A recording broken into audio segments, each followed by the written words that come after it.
म्हणजे बाबासाहेबच. दुसरा शब्द उच्चारायला जीभ तयार होत नाही. एवढं सामर्थ्य फक्त बाबासाहेबांच्या नावातच आहे.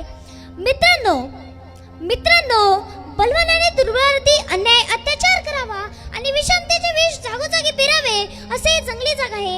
या जंगली जगामध्ये समतेच्या प्रकाशात, ममतेच्या सावलीत आणि समान हक्काच्या कवचकुंडलात राहून न्यायाची प्रतिसूची निर्माण करण्याचे काम डॉक्टर बाबासाहेब आंबेडकर यांनी केले. त्यासाठी त्यांनी अपार कष्ट सोसले. द्वेषाचे, रोषाचे, क्लेशाचे घोट रिचवले.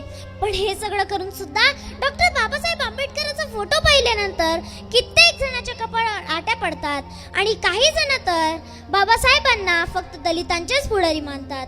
मित्रांनो, एक गोष्ट नेहमी लक्षात ठेवा की बाबासाहेब फक्त दलितांचेच पुढारी नव्हते, तर बाबासाहेब भारत देशाची पुढारी होते. बाबासाहेबांच्याच घटनेमुळे आपल्याला लिहिण्याचा, वाचण्याचा, जगण्याचा, प्रबोधन करण्याचा आणि धर्मचिकित्सा करण्याचं स्वातंत्र्य मिळालं आहे. तुम्ही विचार करा, पूर्वी राजा राणीच्या पुढून जन्माला यायचा, परंतु आता मात्र राजा मतपेटीतून जन्माला येतो. एखादा माणूस BMW कार मध्ये फिरणार असो की मर्सिडीज कार मध्ये फिरणार असो, तो माणूस निवडणुकीला उभा राहिला तर गल्लीतल्या भिकाऱ्यापासून तर जंगलातील शिकाऱ्यापर्यंत, श्रीमंतापासून तर गोरगरिबांपर्यंत सगळ्यांच्या पाया पडतो. ही ताकद कुणाची आहे? ही ताकद राज्यघटनेची आहे.